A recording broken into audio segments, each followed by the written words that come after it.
Continuing this conversation, want to bring in now foreign policy expert Harley Lippman. Harley, we just talked a moment ago about this potential deal, Kushner and Witkoff being sent to Egypt to kind of hopefully get it across the finish line. Do you think they're going to be able to? I think so.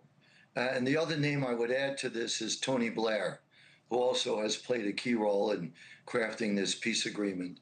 So what makes this different is that if Bibi Netanyahu had a plan, because everybody said to him, what's going to happen the day after?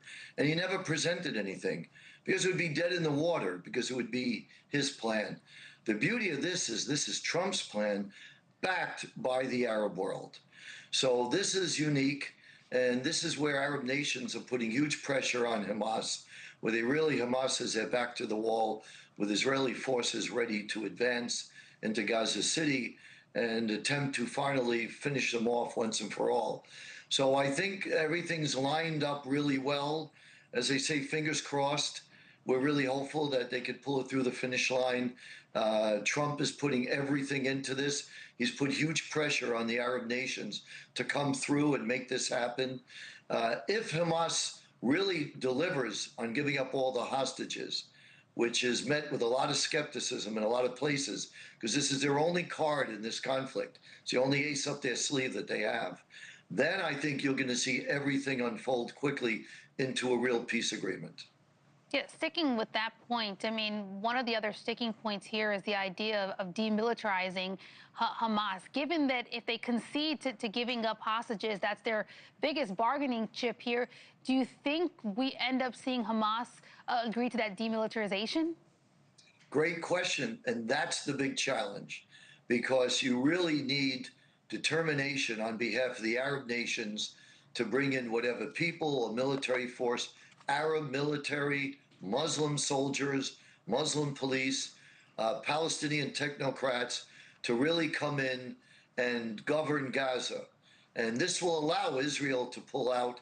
Israel does not want to be in Gaza. We have to remember, Israel did occupy Gaza for a long time. And about 15 years ago, they just left under no pressure. They just left because they don't want the burden or the responsibility of governing a big area of Muslim Arab territory. So I think Israel is eager to withdraw, but they want to make sure Hamas is disarmed. Yeah, I mentioned to Libby a moment ago, Tuesday is going to mark this 2 years since the deadly October 7th attack. More than 1,000 people were killed that day, 250 or so taken as hostages. There are nearly 50 hostages who remain captive, 20 believed to still be alive. The brother-in-law of a hostage taken on October 7th actually spoke to Newsnation's Connell McShane. I want you to listen to what he had to say. I want to be very cautious with Hamas' response. I think it's too early to be enthusiastic about it, because we've heard before there are yes, but responses, and this feels more of that. And what do you say to him and others who are cautiously optimistic but say, hey, we've been almost this close before? He's right. He's right. And so we're very nervous. He made a great point that you can't really trust Hamas. As you mentioned, it's their last bargaining chip, and they're only one. At the same time, given that they have little options, they've lost most of their leadership, they've run out of money. The Arab world and the Arab countries are putting enormous pressure on them. So hopefully this will be able to take place. And the good news is that the Hamas fighters and leadership will get an amnesty. They could leave the country without fear of Israel killing them, because Israel has made it a point, comparing it to the Munich massacre, where Israel tracked down and killed every one of the assassins who killed Israeli athletes in Munich at that time. It took them 23 years to do it. Wow. Israel said they'll do the same thing in Gaza with Hamas. But now they're willing to give amnesty, which is a big deal. So hopefully those fighters want to live.